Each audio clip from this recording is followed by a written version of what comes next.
बिना नोटिस दिए ही power grid corporation के कर्मचारी कर रहे हैं लोगों को बेघर।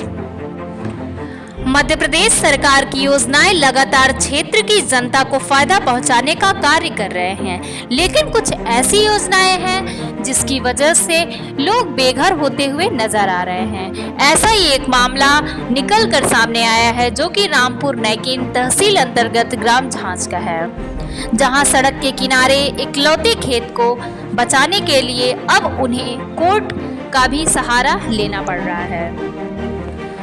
गांव में वैसे भी जमीन की काफी समस्या हो रही है, जिसकी वजह से लोगों के घर बनाने तक के लिए जमीन अब शेष नहीं रह गई है, जिसकी है भी उसकी सरकार छीन रही है। दरअसल ग्राम झांझ के रहने वाले 3 परिवार रामकृपाल तिवारी, शिव भगत तिवारी और राम लखन तिवारी की इकलौती सड़क के किनारे जमीन है, जिस पर उनका मकान भी बना हुआ है, लेकिन फिर भी उनके मकान के ऊपर से पावर ग्रिड कारपोरेशन के कर्मचारी टावर निकाल रहे हैं, जिसकी वजह से उन्हें करंट लगने का भय सता रहा है।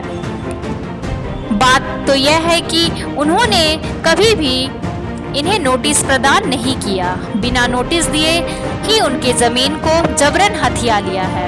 सवाल यह उठता है कि क्या सरकार लोगों के लिए घर छीन रही है या फिर उन्हें देने का वादा कर रही है। बहरहाल कुछ भी हो, पर उनके पास रहने के लिए अब जमीन नहीं है।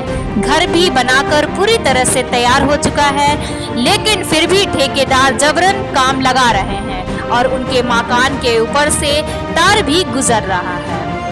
जब इस सब की शिकायत तहसीलदार से की गई तो तहसीलदार रामपुर नैकिन नितिन कुमार झोड़ भी ठेकेदार की पक्ष में ही बातें कह रहे हैं। उनके बिना अनुमति के ही उनके जमीन का पटवारी से मिलकर सर्वे कर दिया गया है, लेकिन जमीन के मालिक को अभी तक इस बात की सूचना नहीं दी गई है। हालांकि जमीन के मामलों ने कोर्ट में अब आवेदन देकर न्याय की गुहार भी लगाई है। ऐसी बेहतरीन खबरों के लिए बने रहे हमारे WPT News 24 के साथ।